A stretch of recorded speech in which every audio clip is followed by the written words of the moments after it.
Татар-информ. Компьютер, планшет, смартфонда. Яңалыклар, фикер, күзәтү. Миләүшә ханым, менә безнең иң башта шушы сорауны бирәс килгән иде сезгә. Казан утлары журналында шушындый материал чыкты. Элекшеләр турында, репрессия чорындагы. Сез ничек уйлыйсыз? Шушындый әсәрләр алар булырга тиешме, чыгарга тиешме? Сез аны хуплыйсызмы, кире кагасызмы? Мындай әсәрләр татар әдәбияты тарихында бүген генә булмаган, алар инде гел чыгып тора. Мәсәлән, мин Аяз Гиләҗевне өйрәнгәндә, ул Гури Тавлинның Афат романы, соңнан Заки Зайнуллин «Кеме генә юк татарның» дигән китап чыгарды. Һәм хәзер Ринат Мөхәммәдиев. Мындай китаплар чыгып тора. Һәм мәсәлән, мин ике тарихны инде өйрәнгән кеше.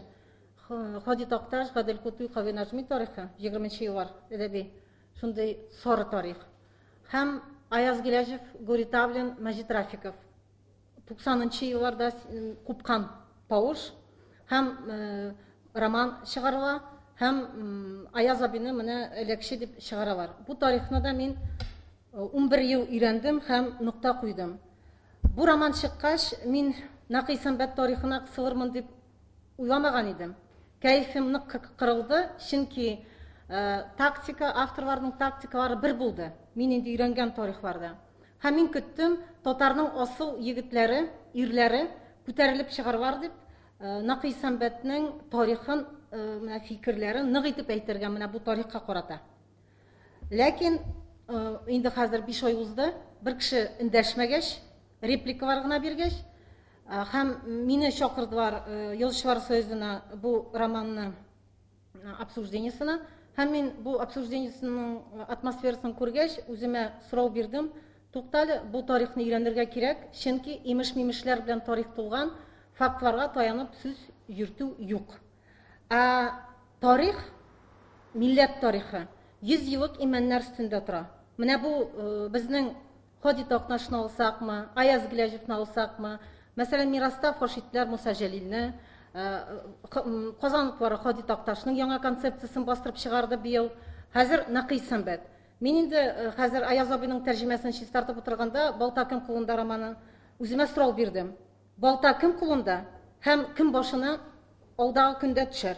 Һәм мин укытучы буларак, кем белән калам, аудиторияга нинди шәхесләр белән яшьләр алдына керергә тиеш дип, шундый сорау биреп, мин бу эшкә тотындым һәм бу менә инде хәзер 3 атна 4-нчесе китте.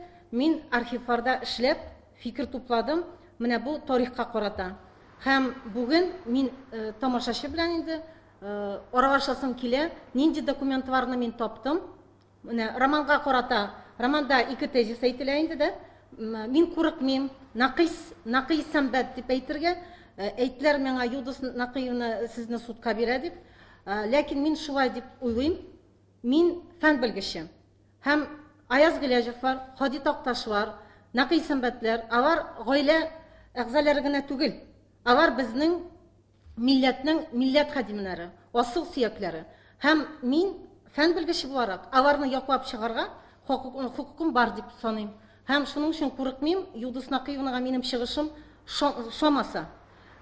Чөнки мин чыганакларга таянып фикер алып барам.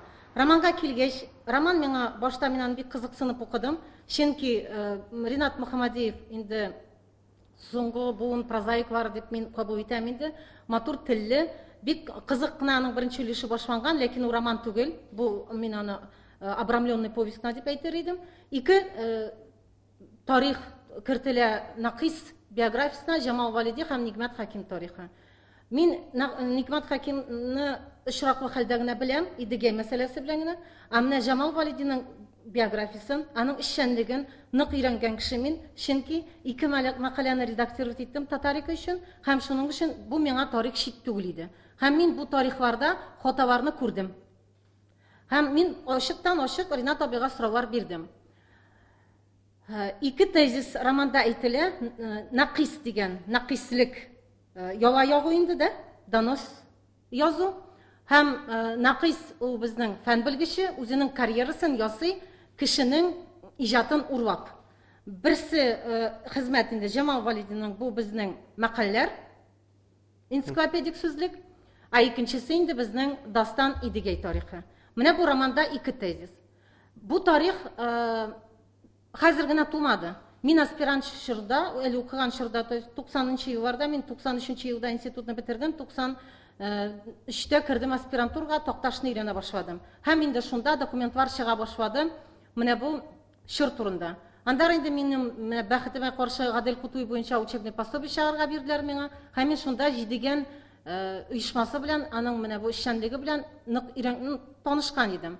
Нақый Сәмбәткә килгәндә, беренче тапкыр бу тарихны аспирант чорда ишеттем мин. Хотлар җыри, Нақый Сәмбәт яла яккан, аның аркасында кеше төрмәгә эләккән дип сүзләр булды. Әле инде хотлар бар диделәр. Ул Мәскәүгә язган донос дип җирделәр. Кулыма ул документлар кирмәгән иде.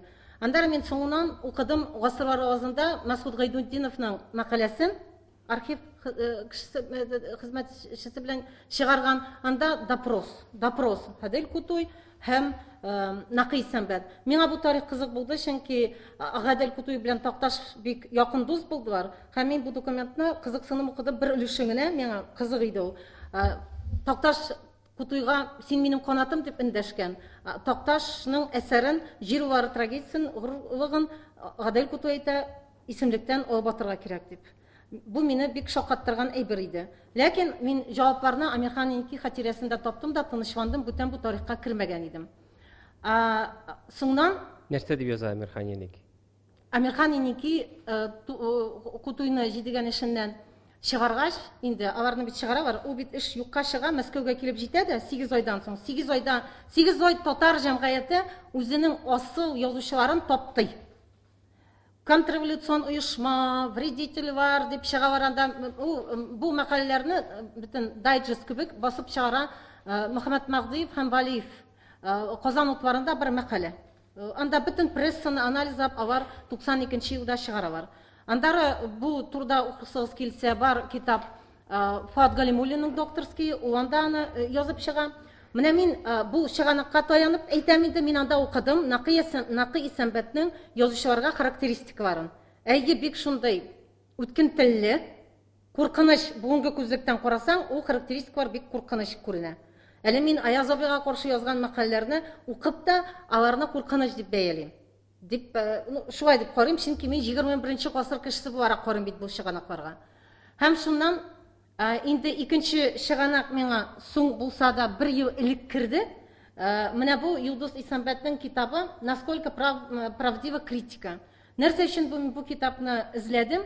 Чөнки Рафаэль Мустафинның китабын 3 телдә бастырдылар да, без рецензия бастырабыз дигәнлек. Һәм шундан инде мин беренче тапкыр Нақый Сәмбәтнең Ставскийга да, генеральный секретарь Союза писателей СССР, хатын наконец-то укып чыктым. Менә бу 2 чыганак. Пока минем кулда Нақый Сәмбәт яла яккан кеше дип алар таянып нәмәне сөйлиләр. Ләкин бу хатны 90-нчы елларда оборотка кертсә Юлдус Нақыевна, ләкин халык арасына бу хат кирип китте 90-нчы елларда. Аны таптылар, мин аңлыйм, Рифат Фаттахов, кандидатлык диссертациясын яклаганда, Татарстан журналының редакторы, аны таба Ринат Харис та әйтте аны, без таптык аны дип, Язучылар союзында Мәскәүдә. Ул 60-нчы елда күчә Госархивка. Менә шуннан аны күчергәндә 90-нчы елларда менә опислар ясаганда табалар да Казанга алып кайталар. Халык арасында ул җиргән, ләкин мин ул чакта бик яшь булган иде, миңа кулыма ләкмәде. Һәм менә бу 2 чыганак турында мин хәзер сезгә мәгълүматлар алып килдем. Ничек бу документлар туган һәм нәрсә татар җәмгыятендә ул елларда булган. Чөнки татарлар менә бу тарихка мин гел әйтәм. Бездә комплекс бар. Без үзебезне гел обиженный хәлдә тотабыз һәм гел күрәсебез килә, тарихта татар зур урын уйнаган дип. Һәм шуннан үзебезнең шәхесләребезне күтәреп чыгарабыз да, алар беренче менә революция чыгарган дип күрсәтәсебез килә. Мәсәлән, менә бу тарихта да Нақый Сәмбәт гаепле дип чыгарганда, бу тарих 10-нчы рәттә тора. Сталин да монда 12-нче рәттә генә тора. Монда төп сәбәп безнең татарларның үзләренең әдәби тормышында, 20-нчы елларда булган тормышта. Нақый Сәмбәтнең тарихы ул 13-нчы елга кире кайтарга кирәк һәм аны аңлатырга кирәк. Менә мин шундый чыганаклар таптым, һәм минем шундый сораулар туды. Ни өчен Рафаэль Мустафин бу чыганакларны бастырып чыгарганда, журналларда тарихка хаталы фикерләр кертә. Һәм менә шулай материалны бастыра. Ул, мәсәлән, яла булып Накый Сәмбәткә ташлана. Бу шундый мәгълүмат. Мин таптым бу публикацияларны. Һәм мин фактик материал белән эшләдем, һәм бүген сезгә табличный формада анализлап күрсәтәм, что безнең Рафаэль Мустафин дөрес информация комментарийда бирмәгән. Тагы бер әйберне инде мин сезгә күрсәтәм. Нәрсәдән килгән Накый Сәмбәткә менә шундый әшәке караш дип татар җәмгыятендә. Монда инде Накый Сәмбәтнең Галимҗан Ибрагимов белән булган тавыш. Менә 28 елларда гаепле дип әйтәм, әле 13 елга карый бу тарих. Бу тарихны өйрәнмәсәң, бу тарихны белмәсәң, чынлап та менә бу хатлар куркыныч күренәләр. Һәм бу 20 елда булган чыганакларны, газетларны күтәреп укымасаң, лексикасын укымасаң инде дә, һәм бу репликалар чыннан да куркыныч. Анда ул менә шундый лексика белән бер-берсе белән сөйләшкәннәр, һәм анда тормыш бер-берсен генә фаш итү генә түгел, физик яктан юк иттер.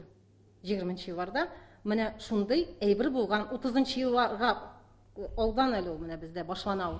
Беренче безнең репрессиялар 23 елдан башлана татар арасында репрессиялар. 28 елларда кайныйлар, 37 ел инде ул соңгы шундый бурылыш була инде ул. Бездә үзебездә шундый булганыч була. Сез шулай дип әйтергә телисез, менә бу Накый Сәмбәт язган кебек доносларны һәркем язган. Газетларда бастырылган, мин хәзер сезгә күрсәтәм, мәкаләләр, ничек бу тарих булды. Һәм менә без китәбез беренче документ. Мин менә ачыктан-ачык интернетта сез күрдегез, яздым. Торып Язучылар союзында әйттем. Миңа чыганаклар күрсәтегез дидем. Һәм шунда әйттеләр, хатлар бар диделәр, 3 хат диделәр. Ләкин бер хатны миңа күрсәтүче бүген юк. Мин менә таптым 2 хат дип әйтәләр дә хат түгел ул. Берсе ул допрос, документлары, протокол, икенчесе служебная записка. Нинди тагы 3нче хатлар, нәрсәләр миңа күрсәтүче юк. Шуның өчен күрсәткәч, мин аңа комментарий бирәмен. Мин хәзер бирәм беренче документка. Накый Сәмбәт һәм җидегән эше. Әдәбиятта нык өйрәнгән әйбер. Һәм сез бу тарихның сәбәбе ни өчен Накый Сәмбәткә һәм Гадел Кутуйга ташланалар, аңлату өчен кирәк кайтырга 13нче елга. Менә мин әдәбиятны үзем өйрәнәм. Чөнки мин татар бүлеген битергән бала түгел, һәм шуның өчен бәлки кешеләр белгәннәрдер. Ләкин менә мин кызганычка каршы бу тарихны белмәдем. Мин беләм Галимҗан Ибрагимовның бар хезмәте татар шагыйрьләре дигән. Ул 13нче елда басылып чыга, ләкин мин белмәдем. Бу китап 2 ай алдан әле Тукай исән чакта басылганын Оренбургта мин бу фактны белмәгән идем. Һәм мин бу фактны белдем Фридрих китабыннан. Алман кешесе өйрәнде безнең Тукай тарихын. Һәм ул шунда язып чыга, татар җәмгыяте 2гә аерылды, чөнки кабул итмәүчеләр дә булдылар. Галимҗан Ибрагимов аклану өчен әйтә, мин Харьковка киттем, һәм Оренбургта бу китап шулай тиз арада чыкканын белмәдем. Миннән бу хата миннән китмәде, аны бастыручылар шулай ашыкты дип аклана ул. Ләкин Ул анда нәрсә дип язган? Сез эзлекләрәк сөйләгез, мөмкин булса. Тукайны инде беренче ряд шагыйрь дип чыкмый, дәртмәннәре, Сагыт Рамиләрне куып чыгара, һәм татар җәмгыятьчелеге Тукай үлем хәлендә ята, үләсен бөтен кеше белә инде. Аның бит инде ширен бөтен кеше белгән. Моны инде әле Тукай үлмәгән, аның шундый өстенә шундый әшәке информация ташыйлар дип бик нык үпкәләгәннәр һәм Галимҗан Ибрагимовка канәгать булмауларын әйткәннәр. Моны Фридрих язып чыга һәм менә шул кешеләр арасында Накый Сәмбәт булган. Чөнки Накый Сәмбәт үзен Тукай шәкерте дип таный һәм аны хәлфә дип язып чыга инде ул. Һәм ул Галимҗан Ибрагимовның бары таныш булганнар инде, чөнки Уфа кешесе бит, Галия мәдрәсәсендә укыткан. Бәлки әлендә укыган чорда да бер нәрсә булгандыр аларның бер эшләре, ләкин ул менә монда каршын дәшә беренче тапыр Галимҗан Ибрагимовка.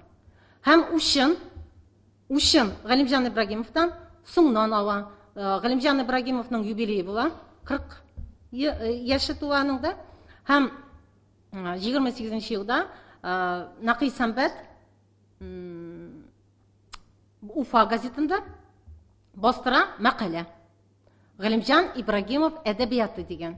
Ул гына түгел, әле Габбасов дигән кеше дә мәкалә бастыра һәм бу ике мәкаләдә сорау куела. Галимҗан Ибрагимовның юбилеен үткәрергә Казанда җыйналар, ләкин бу юбилей кирәк микән татарга?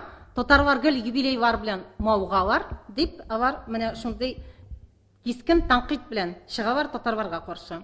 Һәм бу мәкаләне кешенең укысы килсә, мин аны тәрҗемә иттем. Ул, оказывается, басылган Мираста. Мираста басылган 2006 елда 5-нче номерда. Нақый Сәмбәт гомер буенча бу мәкаләне яңадан Казанда бастыру өчен жүргән, ләкин ул исән чакта мәкалә басылып чыкмаган. Нақый Сәмбәт инде күзе йомылгач, моны кызы биргән мираска һәм ул басылып чыккан.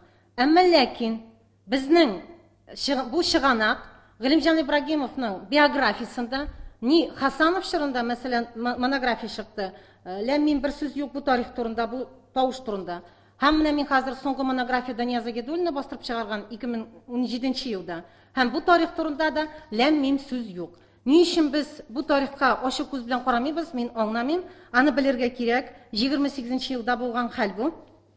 Юбилей мәсьәләсе белән мин аңлыйм. Бу мәкаләне язганда Нақый Сәмбәт уш белән яза, үзенең укытучысын рәнҗиткән кешегә. Ләкин күпме аның оппонентлары соңдан чыккан мәкаләләрдә Москва итеп Нақый Сәмбәтне язмасыннар. Бу мәкалә бик салкын акыл белән язылган һәм кайбер әйберләр белән мин дә килешәм.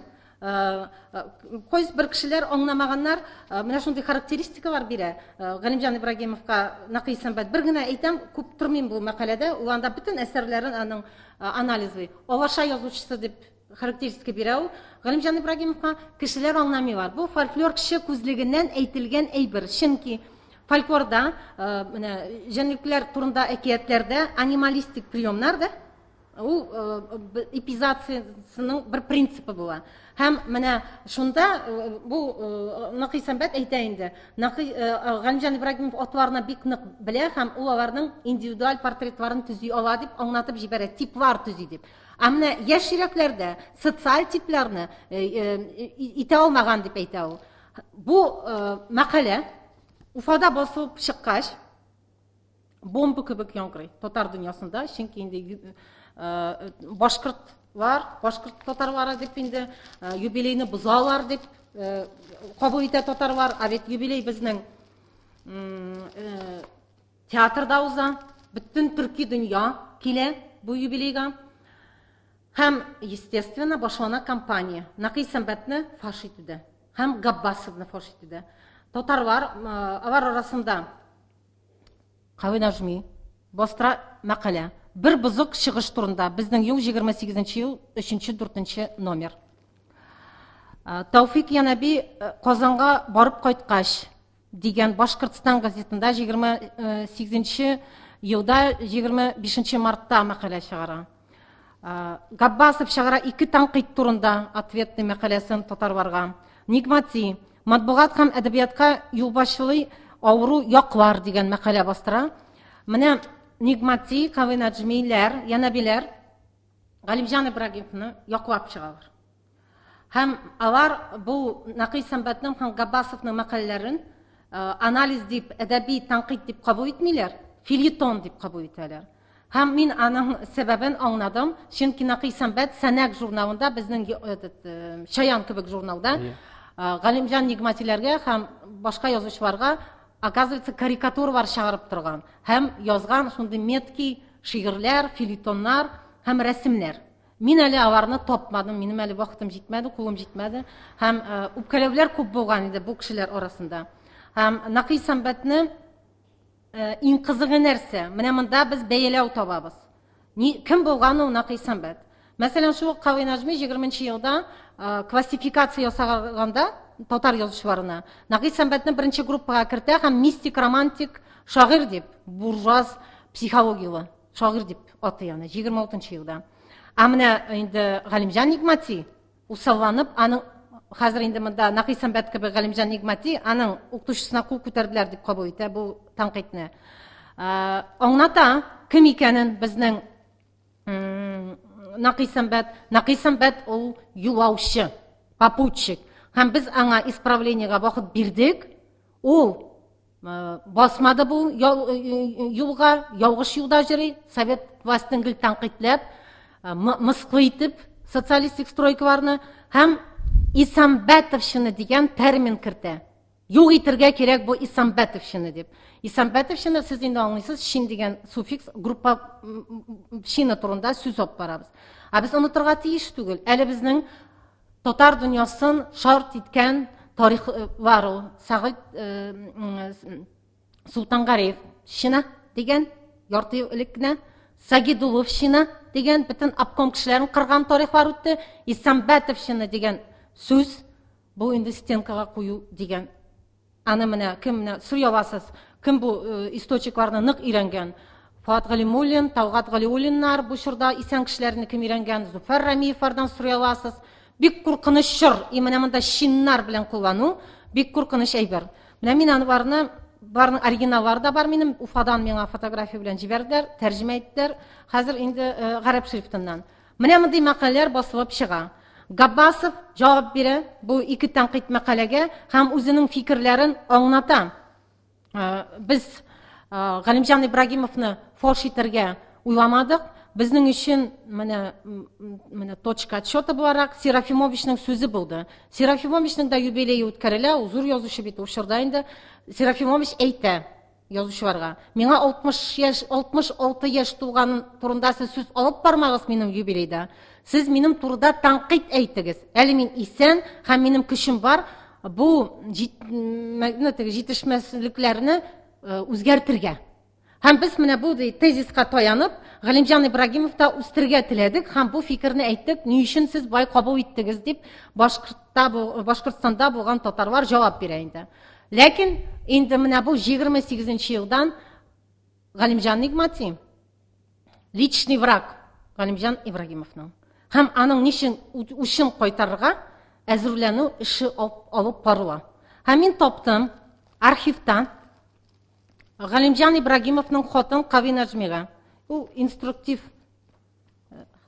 кебек, инструкция кебек бүген. Менә аның оригиналы, копиясын ясадым мин. Ул басылган Галимҗан Ибрагимовның томникларына. Бу хат языла 23 январда 31 елда. Һәм менә ничек Галимҗан Ибрагимовның карашы Нақисәмбәткә. Бу бурнаш Исәмбәтләр шайкасын Давид итүчеләр хәзер бөтенләй башка сүзләр белән провокация алып баралар икән. Аңа карап, эшнең төп үзәге әлбәттә кешедән дә яшерелеп кала алмый. Сүз пәрдәдә төрлечә сәбәп булырга мөмкин, ләкин буларның артында шул ук 7нче Султангалиевчләрнең сызган юлы бар кешегә дә күренеп тора. Менә сез хәзер күрәсез, башта шәкерте Исәмбәтовщина дип чыкты, хәзер укытучысы Султангалиевщина, тигез Исәмбәтовщина. Бу нык куркыныч хат. Әле бер кеше Нақисәмбәтнең рәтләп биографиясында өйрәнмәгән дип мин бүген нәтиҗә ясадым. Менә монда безнең татар энциклопедиясендә Азат Ахмадуллин белән Ханзафаров аның биографиясын бик күп хаталар белән бастырып чыгарганнар. Мәсәлән, исемен дә дөрес язмаганнар. Туган көне дә дөрес кертелмәгән һәм аның биографиясында бик күп хаталар бар. Нәрсәдән килеп чыкканын мин моны пока аңлый алмыйм. Бу просто небрежностьме? Исследовательная небрежность. Бәлки Нақисәмбәт үзе дә гаепле, ул үзенең биографиясын, үзе турында мәкаләләрне бастыру юлында тырышмаган. Мәсәлән, менә Язабай үзенең архивын гел тәртиптә китергән һәм ул тырышкан мәгълүматта үзенең биографиясына карата мәгълүматны гел бастырган. Ул гел эш алып барган. Бу турыда онытмаган ул аны.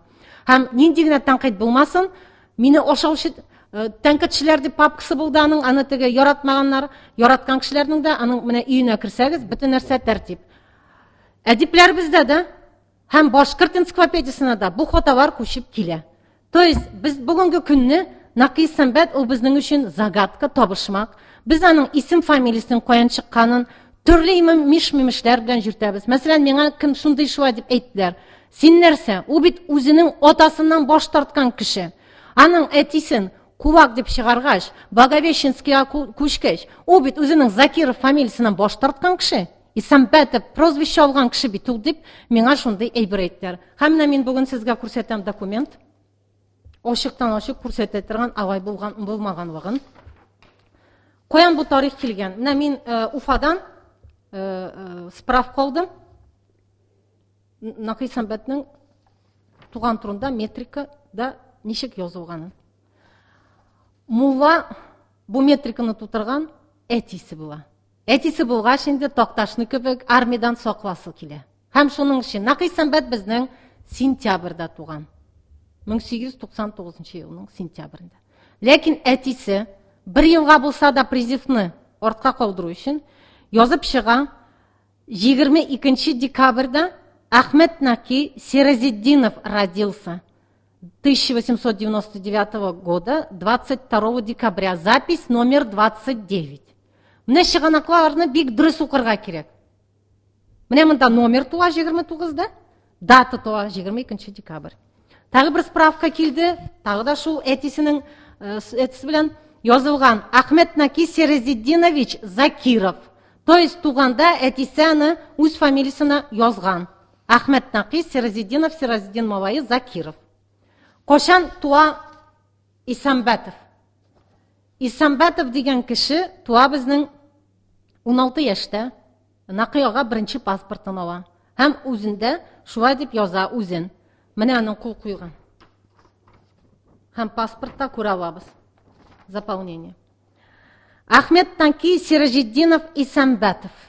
7-нче буын бабасының исеме югалмас өчен ул аны үзенә ала. Менә инде 16 яшьтә бу егет үзенең фольклор өйрәнүен инде 11-нче елда башлый.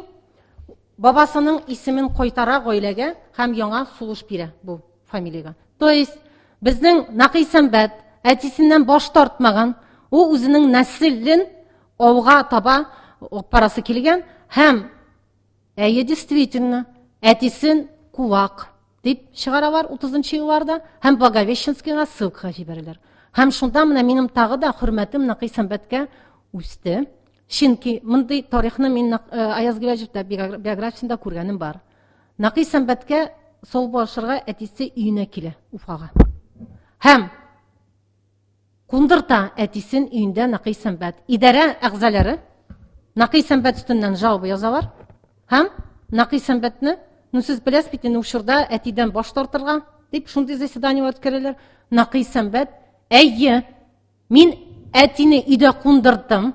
Ул минем әтием бит. Ничек мин аны урамга чыгарып, куып чыгарга тиеш дип, идарәгә хат дигән публикация белән Уфада чыга. Менә әле миңа бу публикациянең копиясе килеп җитмәде, ләкин библиографиядә бар ул. Абрар Каримуллин аны күрсәтә. Ул бар. Әкият түгел. Менә шундый читирекле кеше Нақи Исәмбәт. Ул бер группировкага кирмәгән. Ул үзен фольклорист итеп күргән, чөнки Тукайның менә китабы чыга, татар халык фольклорын өйрәнә торган китаплар чыккач, ул менә Тукай артыннан мин шәкерт дип үзгәртә дә 11-нче елдан фольклор җыя башлый. Һәм как менә волк-одиночка үз эшен барлап йөри. Һәм 28-нче елга килгәндә, ул инде татар дөньясында күренекле фольклор белгече, фән белгече. Мин таптым.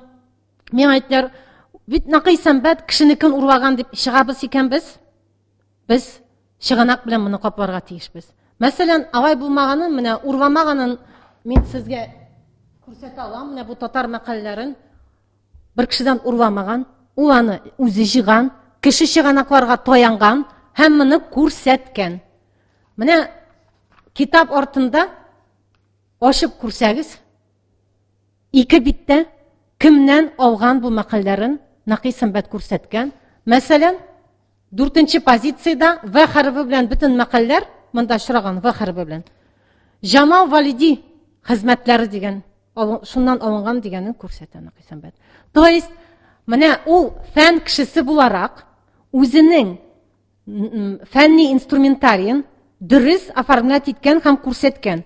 Ул кеше хезмәтләренә таянып, үзе җыган хезмәтләргә таянып, чыганакларга таянып, бу сүзлекләрне 50-нче елда җыеп бастырып чыгарган. Һәм мин тагы нинди чыганаклар таптым? Во-первых, мин таптым Фатих Урманчиев исән, аның янына барып кайтырга була.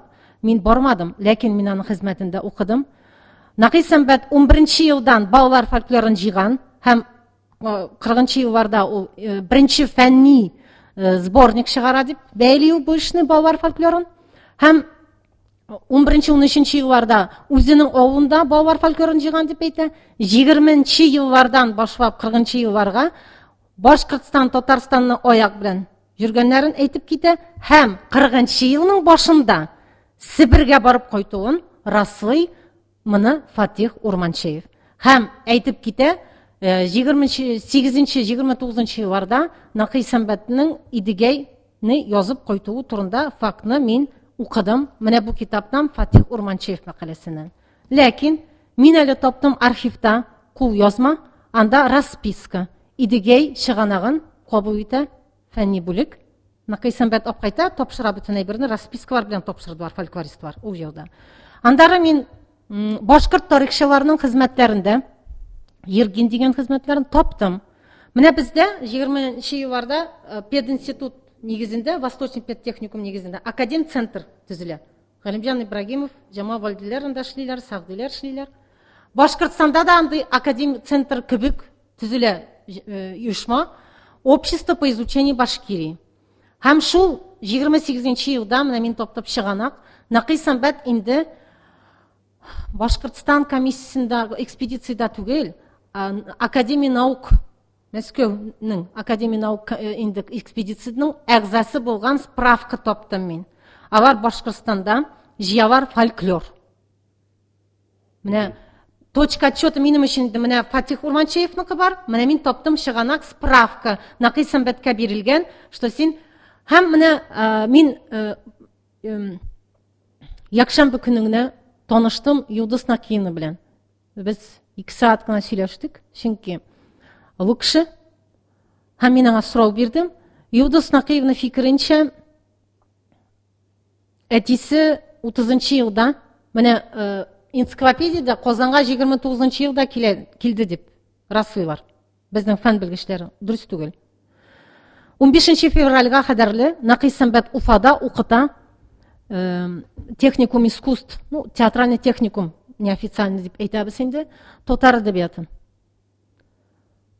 Инде 25 февральда күчеп килә Казанга, шундый ук техникум искусств, безнең Казан театраль техникумына. Менә 10 көн эчендә. Һәм Юлдыз Накиевна уйлый, аның менә шулай тиз генә качуы Уфадан сәбәбе портфель комедиясы аркасында. Чөнки анда разбор полетов бик зур була, бик зур тавыш, фальш итәләр. Нақи Сәмбәтне идарәнең постановлениесе чыга, бүтән сәхнәгә бу әсәрне күтәрмәскә. Бу язучы вредитель, враг, совет власты белән көрәшә торган кеше, юк итә торган. Мин чыганакларны сезгә күрсәтә алам, татарчага тәрҗемә иттем, гарәп вариантында, Яналиф вариантында басылган экземпляр бар, бик күп публикациялар чыга, мин аларны менә алып килдем сезгә. Алар бик бөтнесе күбесе псевдоним белән. Мин Зуфар абый Рамиевка шалтыраттым, Фуат абый Галимуллинга шалтыраттым, бәлки сез беләсездер, кемнең псевдонимнары, белмибез дип җавап бирделәр миңа. Бар исемнәр белән дә басылган мәкаләләр, тәнкыйть. Анда действительно Нақи Сәмбәткә бик катыләгә. Ләкин бу гына сәбәп дип мин килешмим Юлдыз апа белән. Менә ни өчен Нақи Сәмбәт җыелып по собственному желанию, трудовой книжкасына язылган по собственному желанию 15 февральда чыгып китә Уфадан. Монда сәбәп анда түгел. Без 30 елларда бик 5 крупный политический дело Мәскәүдә, Питерда раскручиваться ителә, һәм берсе фән өлкәсендә. Академик бар, Старый гвардия, ученый бар, революция кадәрле. Һәм моның инде волна белән, дулкын белән киләү на места. Һәм 30 елда чып җитәү Уфаларга, Татарстанга. Һәм репрессиялар фән белгечләре арасында китә. Нақи Сәмбәткә дуслары булышалар кошарга дип хатирәләр укыдым Уфадан. Сез уйлап карас, 10 көн эчендә Уфадан килде эш тап. Байгына бер кеше белми бит, әле Нақи Сәмбәтне бөтен кеше сүгә Казанда. Ибраһимовка каршы эшләшкән кеше бит. Ау эш таба һәм училищеда укытучы булып керә. Мин уйлыйм, Магадиев дигән режиссер ярдәм итә. Нақи Сәмбәткә фотография бар, менә бу китапта, алар 24 елда Магадиев белән дус. Магадиев безнең татар театрының режиссеры булып эшләгән кеше һәм безнең театраль училищеның директоры булып эшләгән кеше. Ул по личному приглашению күчә 29 елда Уфага, чөнки башкорт театрын төзи башлыйлар һәм техникумны. Һәм ул, мин уйлыйм, инде предполагать итәм, эш урынын 10 көндә табарга булышкан менә бу дус кеше. Һәм Накый Сәмбәт кача икенче сәбәбе менә бу академик дело аркасында, чөнки ул экспедицияларда катнашкан кеше, аңада репрессия астына ләгә аладыр ул. Һәм тагы икенче кеше, качарга ярдәм иткән кеше, ул Елтый, Давыт Елтый. Аның белән алар бик дус булалар. Һәм ул аның квартирында яши. Давыт Елтый менә бу общество по изучению Башкирияда җитәкче булып эшли торган кеше, Башкортстанның газетының редакторы булып эшләгән кеше. Накый Сәмбәт аның өендә яшәп, менә бу фольклор материалларын тәртипкә китерә торган кеше дип беләм мин, чөнки ул бу комиссияларда булган. Менә бу ике сәбәп аркасында Накый Сәмбәт Казанга килә. Из огня до полымя урысча әйткәнчә. Ул килә монда безнең 25 февральдә 30 елның һәм ләгә инде куя ләгә җидегән эшенә. Ни өчен бу эш килеп чыга? Тагы да монда без табабыз, Кавый Нәҗми барып кайта Уфага, һәм анда концерт була. Татар һәм башкорт язучыларга багышланган, һәм шунда неофициальный частьта шиникейләр, дуслар инде сөйләшәләр, бер-берсенә булышырга, шигырьләр бастырып чыгарга, һәм шулай алар сау булашалар. Ләкин партия заданиесе белән менә бу җидегән эше 20 елларның ахырында монда кем арестка ләгә? Агиш, Бурхан, Исәмбәт, Кутуй, Минский, Шиникей. Следствие 2 ел бара, 29-30 елларда. Арестка ләгә Накый Сәмбәт 7 февральда. Ләкин Накый Сәмбәтне Минский белән 2 айдан чыгаралар. Калганнары утыралар. 8 ай утыралар. Бу эш Мәскәүгә килеп җиткәч, Мәскәүдән нет состава преступления белән кайта. Бу 8 ай эчендә татар язучылары нинди генә кабахат мәкаләләр бастырып чыгармаганнар. Сез аларның эчтәлеген укысыгыз килсә, кем икәннәрен укысыгыз килсә, ачыгыз. Валиев, Магдиев, Мөхәммәд Магдиевның булганчык еллар авазы Казан утлары 92 ел 1 номерда татарча кириллица, алар бу бүтән мәкаләләрнең дайджетсын җыеп, эчтәлеген сөйләп бирәләр. Нәрсәләр язганнар? Менә якынча кем нәрсә дип язган? Кем нәрсә яза? Естественно, бу тарихны якынча әйтеп бирегез. Контрреволюционная деятельность, Совет властына каршы, индивидуалист шагыйрьләр үзләре турында гына кайгыралар, үзләрен татар әдәбиятына беренче урында куялар. Һәм кем алар? Мәсәлән, мин Накый Сәмбәт миңа кызык булгач, Накый Сәмбәткә шундый характеристика. Мулла малае, мәдрәсә шәкерте һәм анархист язучы. Дип шундый бәяләү бирәләр инде. Мелкобуржуазный психология белән. Кутуйга бик катыләгә, чөнки бу ике кешене организатор дип чыгалар мәкаләләрдә. Ләкин менә әзерләнергә, как всегда, татарның көче җитмәгәнме, Кавый Нәҗми барып кайткан, Башкортстанда тикшергән, булганмы хәл бу, булганмы дип, һәм сораган, алар булганнармы да, Накый Сәмбәт булганмы, булган дип әйткәннәр. Ләкин Накый Сәмбәт, как оказалось, концертта булган, то есть официаль рәвештә. Менә инде стөл янында утырганда Накый Сәмбәт катнашмаган. Ни өчен катнашмаган? Бу инде Накый Сәмбәтнең икенче характеристикада җавапны табабыз. Накый Сәмбәтне анархист, толстовец дип җиретәләр. Менә шундый. То есть, менә мәсәлән Галимҗан Ибрагимов безнең эсэр булган да? Менә вдруг андары биографиясын күчергән да большевик үзеннән ясаган. Менә эсэр булган ул чакта. Галимҗан Нигъмати да эсэр булган. Революция хәдәрле Уфада. Менә андары алар бөтенесе большевикка әйләнәләр революциядан. Менә Накый Сәмбәтне революция хәдәрле дә анархист язучы дип сүгәләр, мелкобуржуазный романтик дип шигъриятендә. Антисоветчик дип инде хәзер 30 елда да күчә. Һәм руководство ТАП, специальный идарә чыгара инде постановлениесен, бардан баш тарталар инде, осуждать итәләр. Һәм әле иң кызыгы нәрсә, список гел уйный, гел список уйный. Мәсәлән, менә 7 дигән булган 7 кешенең 6 кешесе генә башта фигурирует итә. 7нче кеше булырга тиеш булган дип мин Токташны өйрәнгәндә, мин шундый чыганаклар тапкан идем, Токташ булырга тиеш дип. Ләкин Токташ исемен кертмәделәр, халык урамга чыгар дип Токташны якларга курыккан җәмгыять, дәүләт. Һәм Токташ кирмәгән. Шуның өчен Кутуй Токташка үпкәләгән иде. Дустын алмаганнар, амыны төрмәгә затканнар. Үше шундый булган иде дип мин шулай аңладым чыганаклардан Токташны өйрәнгәндә. Ләкин Кутуйны өйрәнгәндә мин тагы чыганаклар таптым. Анда список тагы уйный башлый. Анда 10 кешене кертәләр инде бу 7нче елга. Тагы мин бер чыганак таптым. Анда вообще әйтәләр, у 7 дигән организацияны Галимҗан Ибрагимовка преданный язучылар арасында бар шундай организация төзегәннәр булганнар, ләкин ул организация булып җитмәгән, исемен генә бүләк иткәннәр, бу процесска дип тә әйтүчеләр булды. Һәм менә бу эш килеп чыга, һәм Галимҗан Ибрагимов кавый нәҗмиләргә, Гомергалиләргә конкретный инструкциялар бирә, ничек ижидегәнне фаш итәргә. Менә ул хатта, полный собрание сочинение басылган, датасын мин сезгә әйтәм, әйтелә, ничек собраниелар үздергән, ничек диспутлар үздергән, то есть раслап чыгарга, что это Султангалиевщина һәм Исәнбәтовщина бер үк әйбер из всего ряда. Һәм менә бу шундый тавыш килеп чыга да, әмма ләкин 8 айдан соң барны төрмәдән чыгаралар. Бар соң чыга, Нақи Исәнбәтнең гаибе нәрсәдә җәмгыять алдында? Ничек аларны Минский белән 2 айдан чыкканнарын? 2 айдан чыкканнарның сәбәбе шул, чөнки бүтән шунда стөл янында утырган кешеләр әйтәләр, Нақи Исәнбәт анда булмаган дип. Шуның өчен Шинекей biz kirdik kibik дип яза үзенең Башкортстан газетында. Ни өчен яза? Потому что аның кулын выворачивать итәләр. Аны куып чыгаралар Язучылар союзыннан.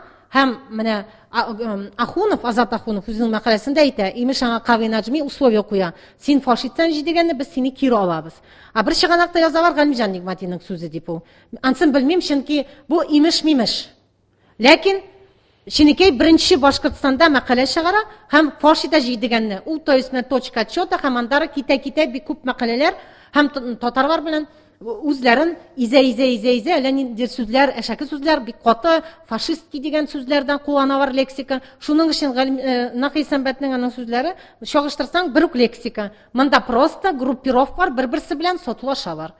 Чөнки монда Татарстанга күченеп килә Башкортстаннан ССР группировкасы. Галия мәдрәсәсендә булган Галимҗан Ибрагимовның шәкертләре, алар менә монда Казанда бу әдәби майданны яллап алалар һәм күтәреләләр. Ләкин бу культ бүтән кешегә шамый һәм бу культка каршы дәшкән кешеләр дә була. Ләкин ни өчендер безнең әдәбият тарихына, официаль безнең татар әдәбияты тарихына һәм Галимҗан Ибрагимовның монографияларына бу тарих ни өчен дә кирмәгән. Мин кемгә рәхмәтемне әйтәсем килә, каян мин бу тарих чыганакларын тартып чыгардым. Беренче кеше бу Шамуков дигән монографиядә портфельгә булган дискуссия бер җибелә белән әйтә һәм бер мәкаләне күрсәтә. Шул мәкаләне эзләгәндә мин бик күп мәкаләләр таптым. Һәм тагы зур рәхмәтемне Азат абый Ахмадуллинга әйтәсем килә, татар драматургиясе монографиясендә портфельгә булган тавышны ул бер абзац белән язып чыга. Менә минем хәзер сорау туа. Ни өчен безгә татарларга менә бу ялган кирәк? Ярар, без бер-беребез белән шундый договор төзибез инде, бу пичрак тарихны киләсе буыннарга күрсәтмәскә дип. Сәбәбен шунда күрәм мин. Менә бу тарих чыкмаганын. Учебникларга, академик басмаларга. Ни өчен без бу тарихның 10нчы өлешен чыгарабыз, Нақи Исәнбәтне фаш итәбез. Нақи Исәнбәтне фаш итәбез икән. Әйдәгез 13нчы елдан бирле бу тарихны ачыкта күрсәтик. Ачыктан өчен бер кешене без рәнҗитмибез. Ничек бар шулай күрсәтәбез. Мин Галимҗан Ибрагимовны да рәнҗитмим, Нақи Исәнбәтне да рәнҗитмим. Монда кровь за кровь дип урысча әйткәнчә мин әйтәм. Монда сугышалар. Татар әдәби мәйданчылыгы өчен, татар язучылары һәм моны Сталин политикасы, дәүләт системасы бик рәхәтләнеп файдалана. Чөнки икенче эш инде безнең формалаша Галимҗан Ибрагимовка каршы эш алып барыла НКВД ягыннан. Һәм моны ул чордагы кешеләр күреп җитмиләрме, аңлап бетермиләрме, мин моны белмим, ләкин мин таптым Рафаэль Мустафинның мәкаләсендә, что Галимҗан Ибрагимовтан üstünden компромат инде 37 yıldan birli жива. Hem Гомергалини арестовать etkende 44 хат. Галимжан Ибрагимовтан Гомергалига келген 44 хат. Галимжан Ибрагим сіз енді білесіз да, ол бит соңғы елларын енді Ялтада өткеріле, Шенкеннің туберкулез. Hem o anda general kibik, полководец kibik xotlar jiperip tura. Hem bütün Tatarstan turmuşun, Başkırtistan turmuşun, o parava edebi turmuşun bir güçlü şahıs. Xotlar mına oşu kursete. Bu xotlarını, естественно, 146 xotını yok iteler. Bu, Rafael Mustafin etti. Lakin, opis isen, личный делода. O anı topkan, миңа бәхет тимәді. КГБ архивларында эшләргә. Безнең 4 кеше генә, моның белән мактана ала. Бу бердән-бер Альтер Львович Литвин, Султанбеков, Рафаэль Мустафин һәм Ринат Мухаммадиев. 4 кеше без күрмәгән әйберләрне күргән кешеләр. Һәм шуның өчен мин Ринат абыйга сезнең алдыгызда әйттем. Сезнең булган дөрес фикер әйтмәсә, кем аны әйтер? Чөнки хәзер архивларны юк итәләр. Һәм менә мин Рафаэль Мустафинның описен, бу опис кайчан төзелгән? 15-20 февральдә 37 елның НКВД ягыннан һәм монда инде ачыктан-ачык күрсәтелә, что эш алып барыла Галимҗан Ибрагимовны юк итү. Чөнки бу критик инде, кем менә моны өйрәнгән кеше, ручка белән сызып ала хатларны, үзенә кирәк булган хатларны, бу безнең әдәби тормышка карауна. Һәм менә мин бу чыганак, икенче чыганак, инде хәзер без эшлибез сезнең белән, аның датасы әйтәләр. 9 ноябрь 37 ел. Бу Ставскийга генеральный секретарь Ялчылар союзының язган хатны. У аны почтадан җибәрмәгән. Мин менә предполагаю, халык арасында жүргән источник, әзрәк төзәтелгән источник, анда адрес бар. Пока менә мин бардым якшәмбе көнне. Юлдыз апа әйтте, аның оригиналы иде, диде, черновигі инде, кулдан язылган, мин аны сезгә күрсәтергә риза диде, табырмын диде. Пока минем кулда юк, пока мин кулланам печатный версия белән. Ничек бу чыганак туган? Накый Сәмбәтне җидегәннән соң бер җиргә кертмиләр. Аны гына түгел. Гадәй Күтүл белән алар нужа күрәләр.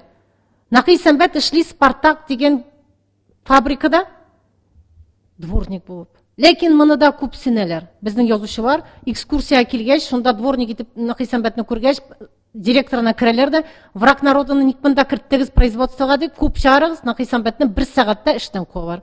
Моның соответствующий записи трудовик книжкасына бар. Ни өчен аны өйрәнмәгәннәр, мин шок катам бу әйберне. Ничек күрмәгәннәр. Һәм Гадел Күтүй да мескен, мин менә бу китапны чыгарганда, аның хатыны хатерләренә таянып бу әйберне әйтә алам. Кеше исеме белән мәктәпләрдә укытып йөри, чөнки эшкә урнаша алмый. Менә шундый җидегәннең последствиесе бу өчен. Гадел Күтүй 44 елда мәдәният министры булырга тиеш иде, сугыштан кайта. Ләкин менә ничек тарих шундый куркыныч әйбер. Бер менә бу хата ишеп утырганда мактану татарның да дус була дигән әйбердән чыккан, шуткадан чыккан әйбер. Без югалтабыз Гадел Күтүйне. Инде нишли нәрсә була бу? Ул министр булырга тиеш иде. Һәм бер кеше шунда обсуждение вакытында туктагыз әле, бу Күтүев җидегән эшендә катнашкан кеше түгел дип кенә бер реплика әйтә дә, Күтүйне 44 елда герой Күтүйне. Ул бит инде орденоносец инде да, кан белән жуган үзенең хатасын шулай дип уйлады бит инде, сугышта бронядан отказывать иткән. Юк итәләр. Һәм ул аның хатыны да язып чыга. Һәм аның белән бергә шунда сугышта булган кешеләр дә язып чыга. Казаннан Күтүй бик подавленный состояниедә кайта һәм әйтә, менә монда сугышта кем враг, кем не враг аңлап була. Казанда аңлап булмый. Һәм ул үзен мин инде үтерде дип беләм инде Күтүйне. Ул Казанда кала аладыр бит инде, аңа броня да бирделәр. Юк, ул шунда сугышта катнашып, ширли, аның менә канатлары киселә, ул аңлый. Менә бу хата өчен алда көндә аңа күн күрсәтмиләр. Мин сезгә менә бу бер язмышта гына күрсәтәм менә. Менә безнең Накый Сәмбәт бер җирдә баса алмый. Бит ул язучы. Аның инде беренче әсәрләре 13-14 елда басылып чыккан. Ул бик сәләтле драматург. Менә бу кискен тәнкыйтьләрне укысагыз, каһәр, сәләтле дип язалар. Ләкин 4 аякка да титак жүрі, идеологически невыдержанный әсәрләр яза бар дип, аны рыша бар. Һәм Нақый Сәмбәт бір жердә эшләмей, Язучылар союзында юк, ул укытучы булып, 2 ай бір жердә эшли, ул аңлый. Бір жердә калып булмай. Чөнки сен 3 ай бір жердә эшләсәң, сен керәсең инде бу репрессияның буҗрасына, сине юк итәләр. 2 ай эшли дә, эштән заявление язып китә, икенче эшкә күчә. Менә шулай үзенең башын сакларга тели, Язучылар союзына катнашмый, әсәрләр бастырмый, бу иң авыр 30-нчы елда. Ләкин 40-нчы елда татар җәмәгатьчелеге әзерләнә декадага. Ул декада үтмәй, сез үзегез беләсез инде Давытның чәч тарихын сугыш аркасында. Ләкин әзерләнгән вакытында әле тагы плюс, Нақый Сәмбәт өчен бик зур плюс. Сталин приказы белән СССР әзерләнә Пушкин юбилеена. Һәм тәрҗемәче кирәк була. Һәм бу тәрҗемәче Нақый Сәмбәт була, һәм ул бик күп Пушкин әсәрләрен тәрҗемә итә. Һәм менә әйтеп алны инде. Әзрәк моңа сугыш бирәләр. Әзрәк чыга бу әдәбият мәйданга. Ул бара Мәскәүгә 2 әсәрен комиссия аркылы уздырга, политический благонадежность тикшергә, чтобы бу 2 драма әсәрен монда куйдылар, чөнки монда инде татарларга урын күрсәтмиләр. Ул бит Галимҗан Ибраһимовка каршы чыккан кеше. Һәм Ставский моңа язырта бу служебный записканы. Бу отчет дәрҗәдә. Чөнки ел ахыры бит, ноябрь. Сорарга бір кеше юк инде Язучылар союзында. Бөтенсен төрмәгә затканнар, расстрелять иткәннәр. Сорарга кеше юк язарга. Ставскийга да отчет язарга кирәк бит, ничек чисткалар үткән. Чөнки бу бит тарих башлана 25 февраль һәм 5 мартта 37 елда. Пленум уза Мәскәүдә, ЦК ВКПБ. Менә монда массовый поиск враг народа дигән, сүз керә инде. Һәм задание төшә аска и беренче список. Бу беренче списокта 479 кеше беренче списокта була. Арестка һәм расстрелга. Татарстанда. Татарстанда түгел, Россия күләмендә. Һәм китә вторая волна. Мин нәрсәгә каршы чыгам? Менә бу китапта Ринат Мөхәммәдиевта бөтен гаип Нақис дигән кешегә бер личностька гына төшә. Күрсәтмичә дәүләт гаиплеге. Дәүләт гаипле. Менә бу государственная машина. Менә бу мельница инде, да? Мин белмим, мясорубка дигән әйбер эшли башлый. 37 елның 25 февральдә һәм 5 мартта. Һәм төшә аска приказ, план рәвештә. Мин менә мәсәлән бу әйберне Аяз абидан укыгач шок каттым. Мәсәлән, Аяз абиның әтисе татар була бит инде. Ләкин заявление язып, Крәшин авылына эшкә китә. Нәрсә өчен? Чөнки Крәшин авылына план төшми. Крәшин кулакларга гына план төшә. Татар кулагына план төшми. Татар мулласына төшми. Крәшин священнигына төшә. Һәм үзенең тормышын үлмәс өчен күчә шулай. Менә шулай җанын саклаган. Һәм менә мәсәлән, Нақый Сәмбәт белән без чагыштырсак, Аяз абыйның әтисе, Аяз абый моңа гел рәнҗиде әтисенә. Аның әтисе мулла, салкын көнне качып йөрү НКВДдан. Малайның ишек тупсасына килгәч, шәй ширтеп урамга куып чыгара. Әти, син бит минем гаиләмне юк иттерәсең, мине дә расстрелять итәләр дип. Һәм менә моны Аяз абый сыкрап яза романда. Менә 2 тарих чыганак мин сезгә күрсәтәм. Бу чорның шундый авыр михнәтле булганлыгын. 2 зур язучының тарихы. Нақый Сәмбәт үзен яклап идарәгә хат яза. Әтием шуның өчен керттем дип, баш тартмый әтисеннән. Һәм менә бу эш безгә төшә. Естественно, кем өстенә бүрәнә төшә. Галимҗан Ибраһимов үзенең 40 ел юбилеена үзенең культ урнаштыра бит инде. Единственная звезда на небосклоне Төркия әдәбиятта. Галимҗан Ибраһимов бөтен дөньяга. Горький пример белән. Мәсәлән, Максим Горький Совет әдәбиятында, Төркия әдәбиятында Галимҗан Ибраһимов. Поводы да бар. Каршы түгел. И естественно, Мәскәүдән план төшкәч, беренче күсәк кем өстенә төшә? Нақый Сәмбәт бүҗәкләргә түгел. Нақый Сәмбәт бер должностьта утырмый. Газетта инде хәзер эшләми. Мәктәптә 2 ай монда, чернорабочий монда йөри. Аны электрип булмый, потому что пока трудовой отделдан статистика чыгып китә, Нақый Сәмбәт инде уволен. Бер планга шуның өчен ләгә алмый Нақый Сәмбәт. Менә ул теге сорау, ни өчен исән калган ул? Потому что бер эшкә, шундый зур эшләргә, официальныйларга ул жидегеннен соң ауызы нық пішкен аның һәм портфельдан соң. Мен шуның үшін ойлаймын, білмеймін, Юлдус апа бәлки икенче версия әйтер. Мен моны просто трудовой книжкасын өйрәнеп, һәм ул чордагы документларны белеп әйтә алам. Галимҗан Ибрагимовны беренче күсәк аңа әзерлиләр, һәм инде без моны гомер ганине алалар. Арест 28 елдан язылган хатларны, уже 28 елда язылган хатларны өйрәнәләр һәм әзерлиләр процесс Галимҗан Ибрагимовка каршы. Кави Наҗми иләгә 2 июльнең 37 елда Галимҗан Ибрагимов 3 августның 37 елга. Мин сезгә 3 августны чагыштырырга кушам 19 ноябрь белән. То есть Галимҗан Ибрагимов бу хатны, служебный записканы язганда инде күптән төрмәдә утыра. А безнең Рафаил Мустафин тәнкыйтьче язып чыга. Ярты кеше төрмәдә утырган чакта, төрмәдә утырмаган кешеләр өстеннән дә Накый Сәмбәт яза дип чыга ул.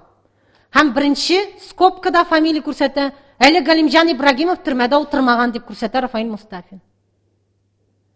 Мен бу мәкаләне укыдым да үземә сорау бирдем. Нәрсә өчен эшләнгән бу әйбер? Нәрсә өчен Рафаил Мустафин моны белеп, җәмәгатьчелеккә монда ялган информация тарата?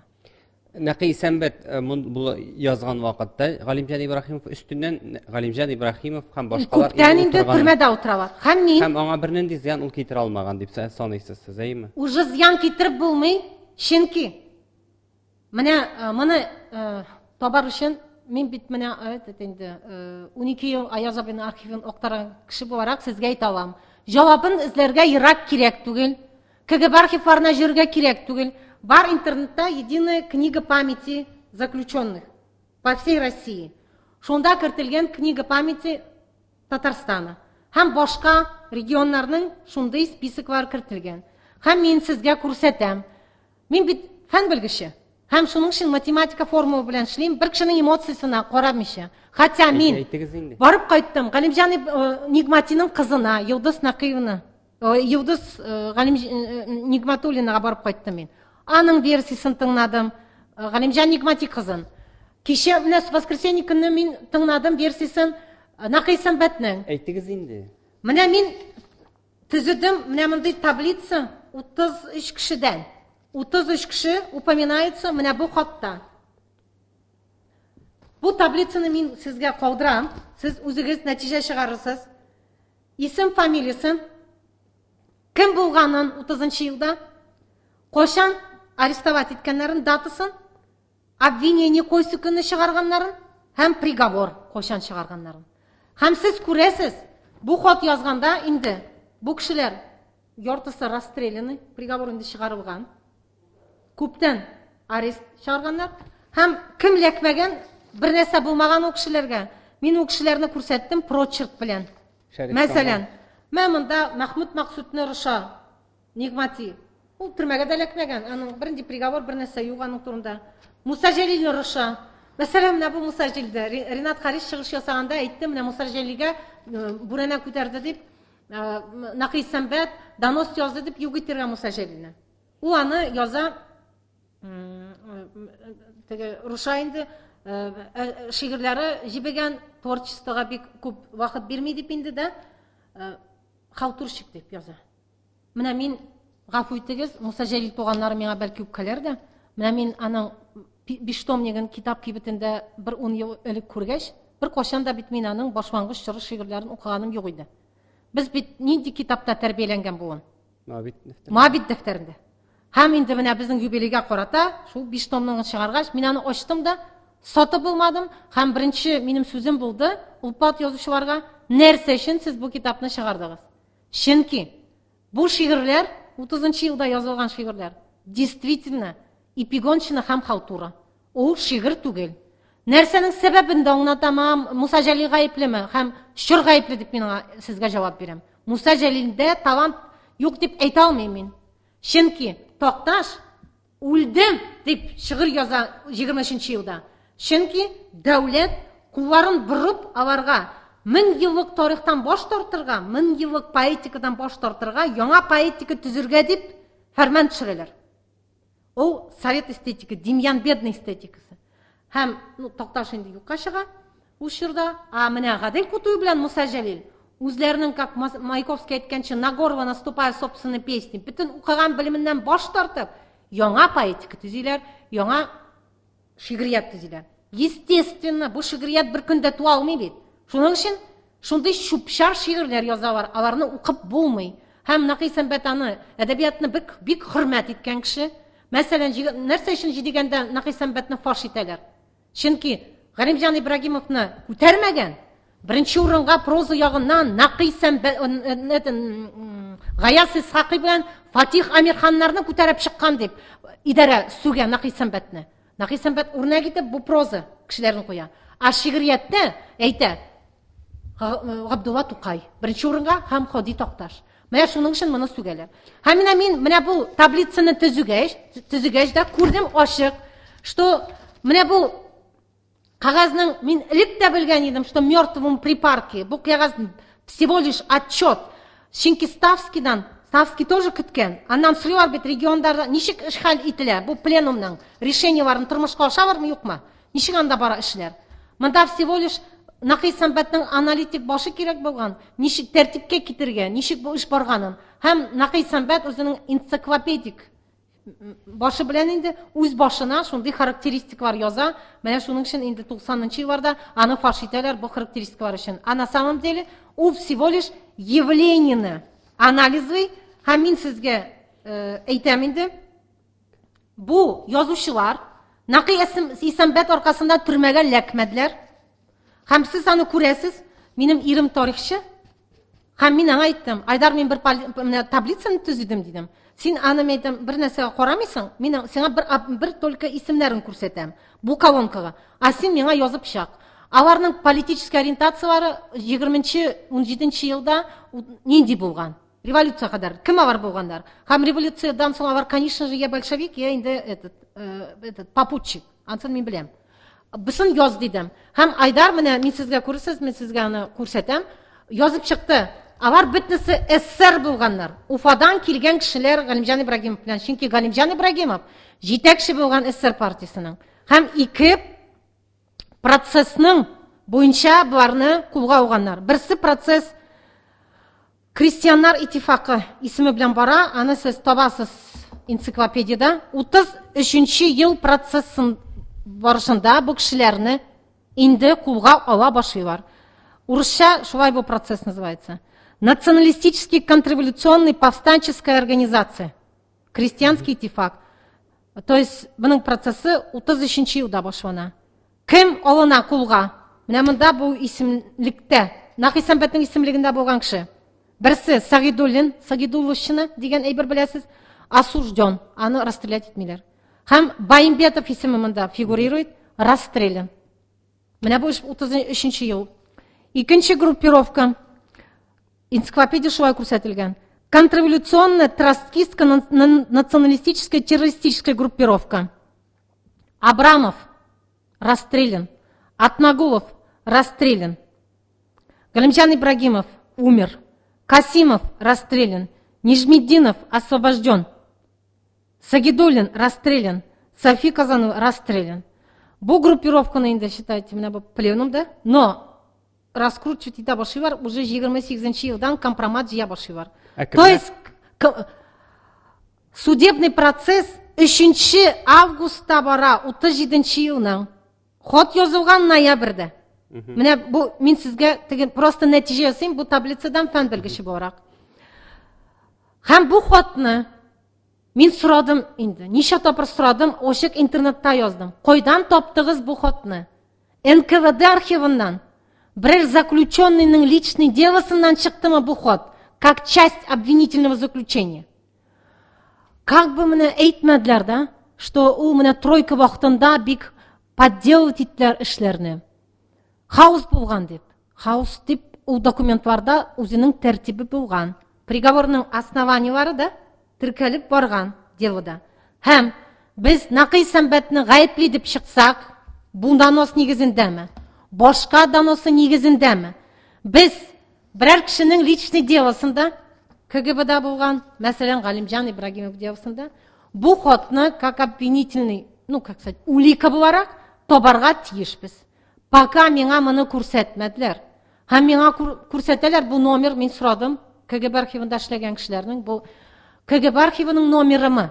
Юк дидиләр, бұл, оказывается, литературный архивның номеры. Менә бұл номер, который Юлдус апаны күрсәтмей. Мин аны Юлдус Нигматинның архивындағы вариантта, Энгель Нигматинның вариантында топтым, F631, опись 6, единица хранения 376. Шуның өчен ашыкмаска кирәк менә мондый нәтиҗәләр чыгарырга. Алар битнесе, менә мин хәзер әйтәм, шур корбаннары. Шур корбаннары. Һәм битнесе язганнар дип мин менә монда хәзер шундый нәтиҗәгә киләм, чөнки мин Джамал Вальдиның допроснигын күрмәгән идем. Что у государ Эхо Вековта басылганын. Аны топтым инде менә сездә публикациялар чыга башлагач, друг Джамал Вальдинны да топтым анда. Һәм чагыштыра башлагач, мин бит Джамал Вальдинның допросын укыдым Рафаэль Мустафин интерпретациясында. Һәм минем өчен Рафаэль Мустафин НКВД архивында эшләгән кеше буларак истина в последней инстанции булды. Һәм инде мин хәзер икенче тапыр тоттым Рафаэль Мустафинны табыр фабрикацияда. Һәм кызганычка каршы Рафаэль Мустафин исән түгел, мин аңа сорау бирә алмыйм, ни өчен ул алай эшләгән. Джамал Вальдинның допрос протоколлары эленеп тора фотография буларак, сез аны ачып карый аласыз. Бер үк сораулар буенча алардан допрос алалар. Жидегән вакытында да, Джамал Вальди вакытында да. Һәм мин предполагаю, что моның бер формасы булган, ничек плющить итәргә татар язучыларын. Һәм шул бер инструкция буенча бөтен шуны чакыртып җаваплар алганнар. Әйе, Нақисәмбәт бик усал характеристикалар бирә, безнең хәзер вакыт юк, кызганычка каршы. Мин сезгә укып бирер идем, ничек аңа характеристикалар бирәләр. 28нчы елда, 26нчы елда, 30нчы елда. Һәм ничек ул үзенең тормышын саклап кына кала. Ул Совет җәмгыятендә кирәк булган только декада вакытларында. Тәрҗемәче буларак, язучы буларак. Һәм мин менә үземнең кардәшләремә бүген әйтәсем килә. Аяз абыйның көндәлегендә бар шундый бер чыганак, татар халкы ул милләт хадимнәре өстендә тора дип, аларның җилкәләрендә. Һәм балтаны 100 еллык имәннәргә күтәргәндә, агач утырттыңмы дип үзеңә сорау бир дип. Ул шулай дип язып калдыра. Һәм бу тарихны ул башта Ринат Мөхәммәдиев күзлегеннән көндәлекләрдә язып калдыра. Соңнан аның фикере үзгәрә. Һәм аның архивында бар хат Ибрахим Салаховка язган хат. Чөнки Ибрахим Салаховны безнең татарстан язучылары чакыртып алалар. Бу яшьтән язучыны монда китертәләр, Нақисәмбәтне фаш итү өчен. Һәм Аяз абый Ибрахим Салаховка зур озын хат яза. Мин аны бастырмадым, чөнки бу папка өстендә 100 еллыгыма басырга дип шундый язу бар иде. Һәм Аяз абыйның инде васиятен бозмыйм дип, мин аны томнарга кертмәдем. Ләкин мин хәзер инде уйлап, Нақияпадан рөхсәт алып, Искәндәр абыйлардан рөхсәт алып, бу чыганакны чыгарырмын дип торам, алар рөхсәт бирсәләр. Чөнки бу чыганак татар язучыларының арасында 90нчы елларда нәрсә булганын, монда бит инде без беләбез, идегә өчен суд була, һәм автор хукуклары өчен Нақисәмбәт көрәшә безнең, һәм судның икенче ягында Ринат Мөхәммәдиев китап нәшрияты, Ринат Харис язучылар союзы була.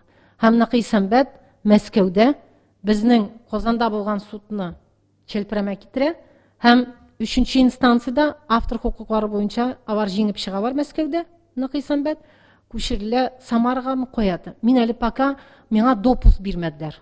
Чөнки мин бит туганы түгел. Мин менә университеттан, проректордан көтәм разрешение, что миңа фән өчен кирәк бу архивны укырга. Минем бик укысым килә, нинди заявление язган микән Нақисәмбәт. Чөнки минем предположением бар, что Нақисәмбәт менә безнең идегәйне хәзер чыгаралар. ул дастан гына кебек чыга, һәм анда переводчикның мәкаләсе басылып чыккан инде. Нақи Сәмбәтнең исеме күрсәтелмәгән. Ләкин беренче тапыр бастырганда Нақи Сәмбәтнең идегәе басыла 30 чыганак белән, то есть ул научный инструментарий, койсы чыганаклардан нинди җимле алган. Ну, мәсәлән, сез моны күрә аласыз хәзер. Рузаль Мөхәммәтшиннән ничек язды, хәтта үзенең операсын Такташка багышланган. Менә ул анда күрсәтә, кайдан нинди шигъри стафасын алган койсы шигырьнән.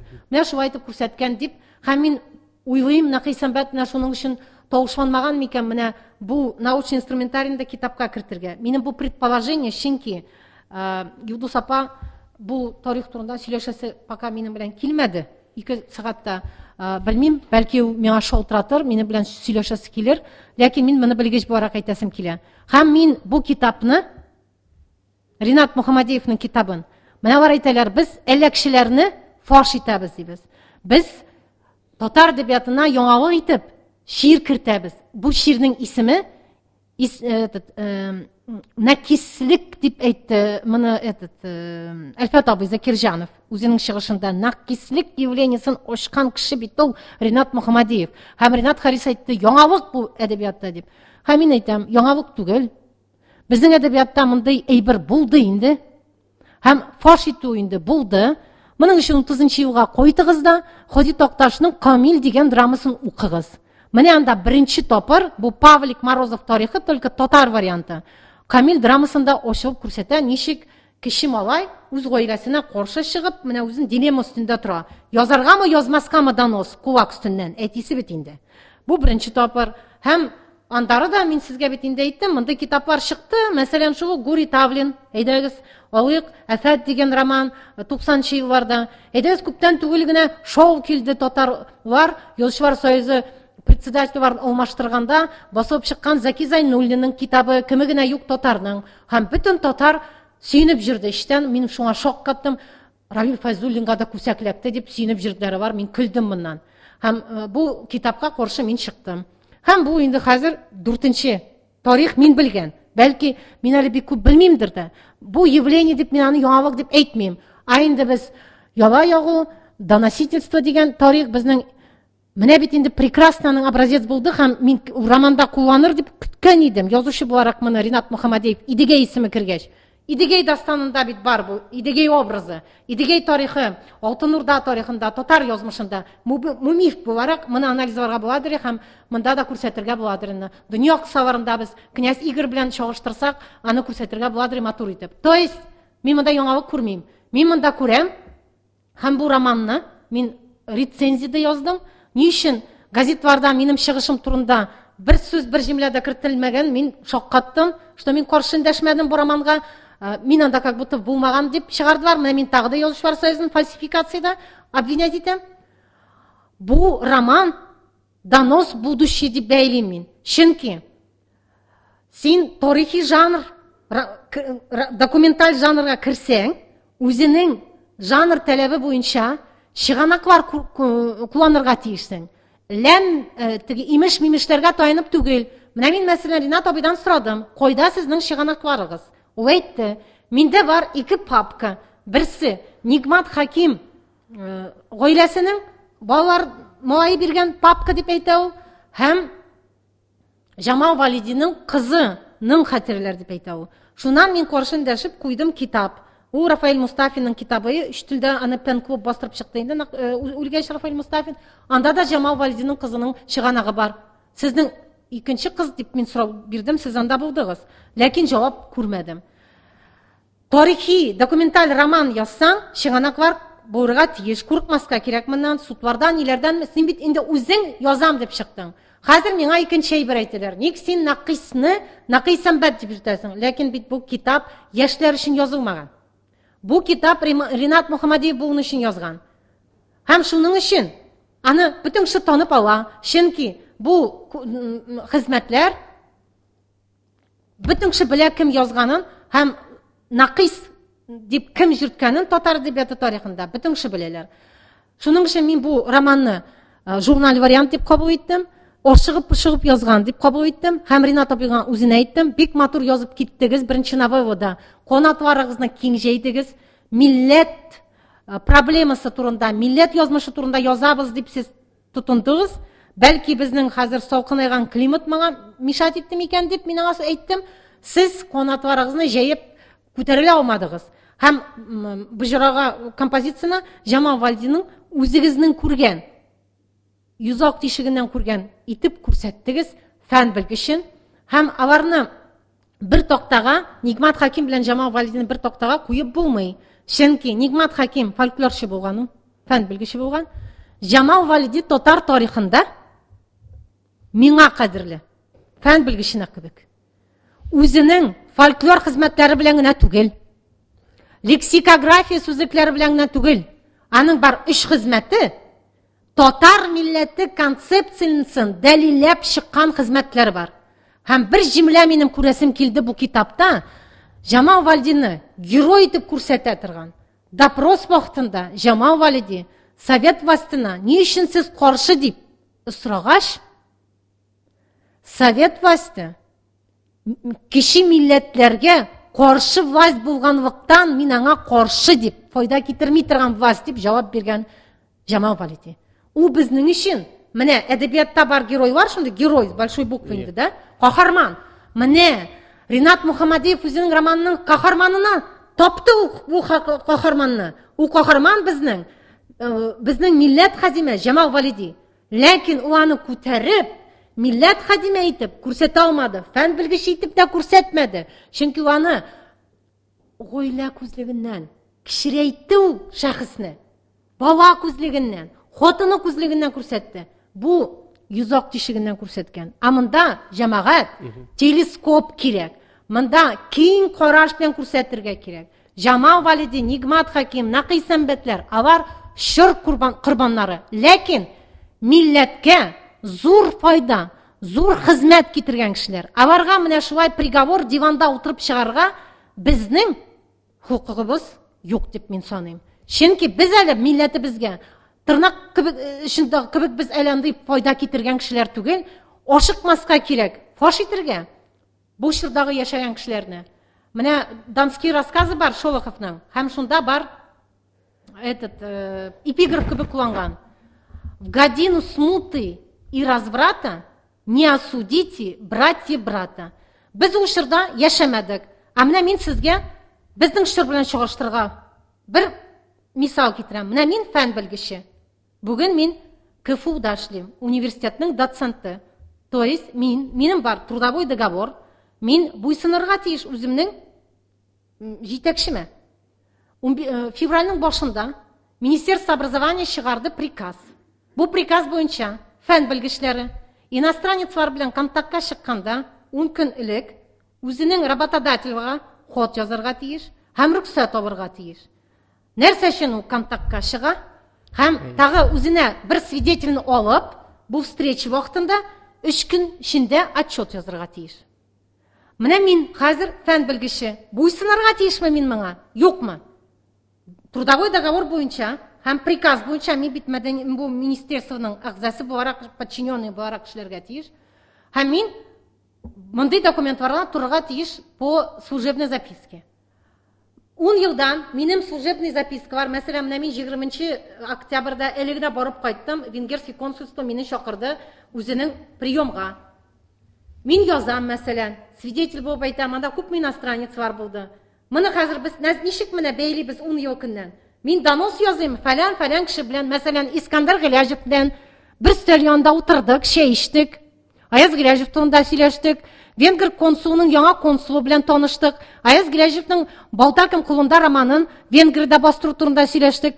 Менә бу минем служебный записка. Мәсәлән, мин аны язсам, бу инструкцияны үтәргә кирәк булса. Мин бардым җитәкчелектән сорадым, тутырга кирәкме, юкмы? Миннән көлделәр. Чөнки инде һәм Мәскәүгә протест код китте.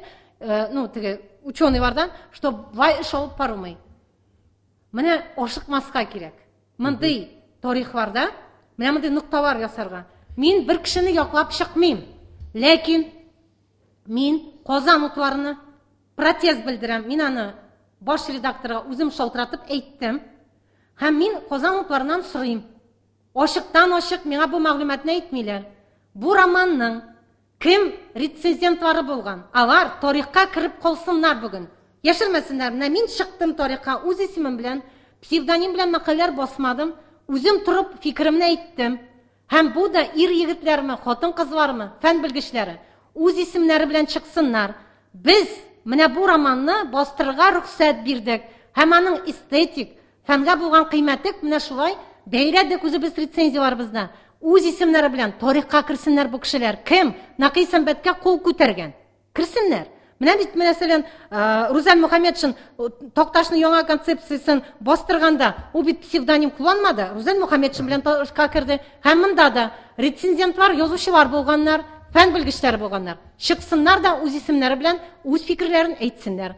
Бер генә сорау бирим сезгә. Аның бүтән кешеләрнең әсәрләрен үзләштерү турында гаепләүгә ничек карыйсыз? Менә Мөмкин булса кыска. Мин ничек карыйм? Пока мин нәрсә белдем? Менә бүгенге көнне. Накый Сәмбәтнең архивы ике өлештән тора икән. Бер өлеше Йолдыз апада, кызында. Бер өлеше Прозат Исәмбәт малаенда. Бу бәлки бер өлеше икенче хатынның гаиләсендә дә булуы мөмкин. Алар архивны дәүләткә тапшырмаганнар, чөнки берничә тапкыр процесс булган. Шуның өчен архивта чыганаклар күрмәгәч, но минем единственное предположение бар, что бу көнләшүдән туган фикер. Чөнки нәрсәдә менә миңа күптән түгел генә мөрәҗәгать булды консерваториядан. Либреттолар турында мәгълүмат җидип. Татар язучылары турында. Һәм шуларны тутырганда Йолдыз Исәмбәтнең библиографический справочникын ачып карадым. Һәм аның төзегән структурасын күрдем. Һәм аңладым. Әйбәт укытканнар татар мәдрәсәсендә революция хәдәрле.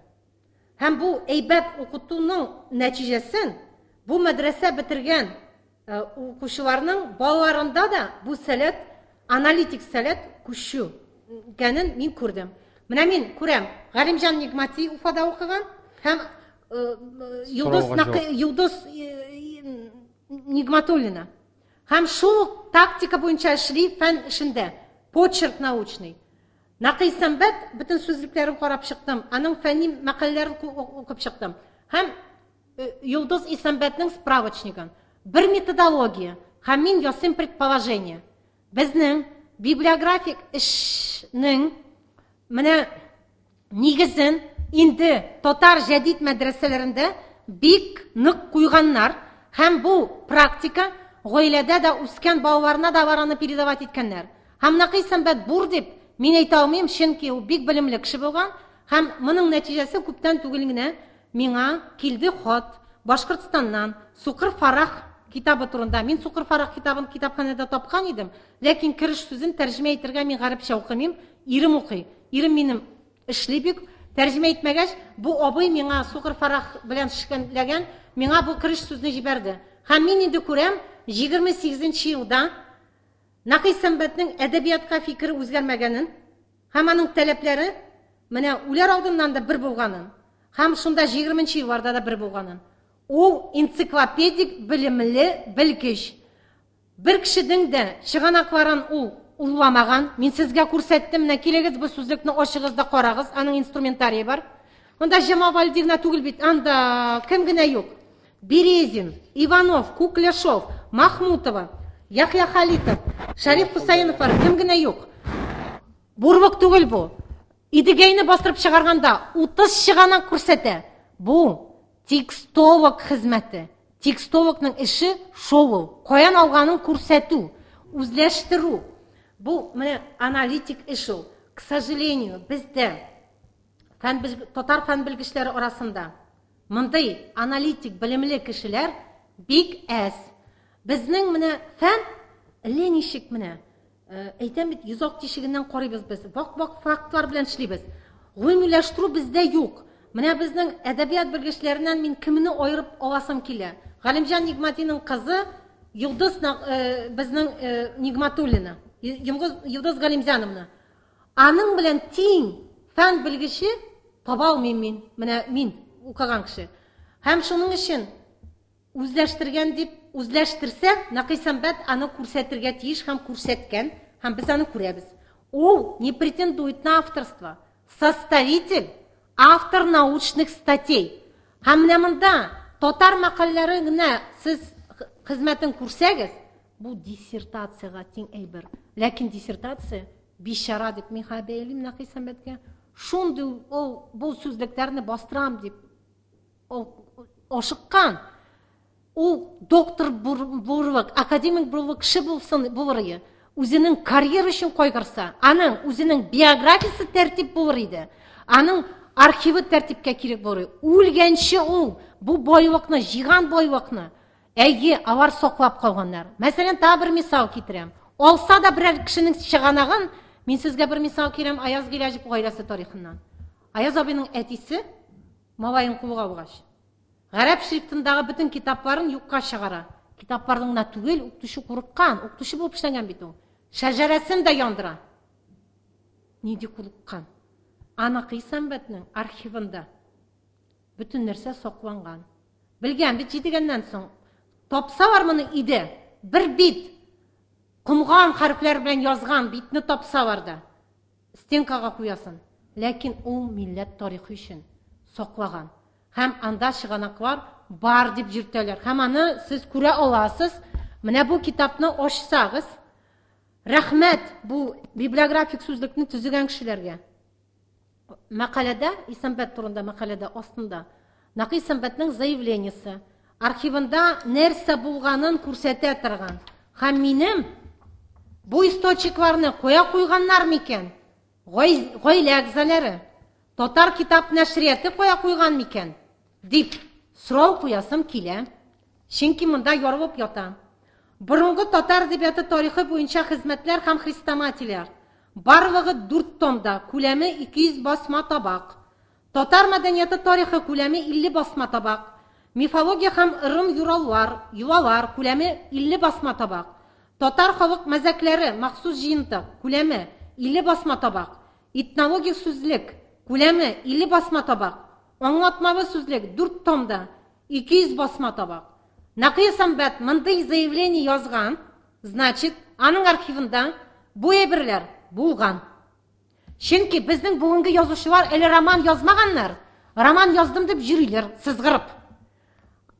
Бу буын кыягызга бик ответственно караганнар. Чөнки кыягызда калган хәреф өчен атарга да төрмәгә дә эләккәнен белгәннәр.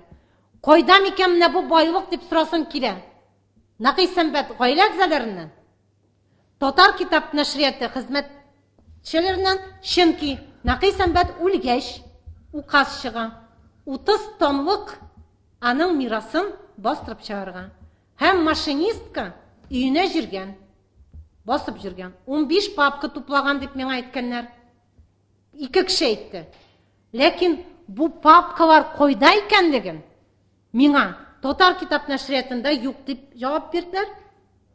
Гаиләсендә Юлдыз Накиевның күзенә мин күрдем. Ул папкаларын юк икәнен. Йөзе үзгәрде, мин әйтәм, менә малай язып чыккансыз беләсезме дип. Һәм әле мин Прозат Исәмбәтнең оныкларына, һәм әле бар тагы бер кеше Булат абыйның туганнарына мөрҗәгать итмәдем. Аяз абыйның кеше булганын бер факт мин сезгә дәлилем. Бүген бит ул безнең сары мәгълүматкә таянып фикер йөртәләр. Нәкый Сәмбәт бик дәртле егет булган.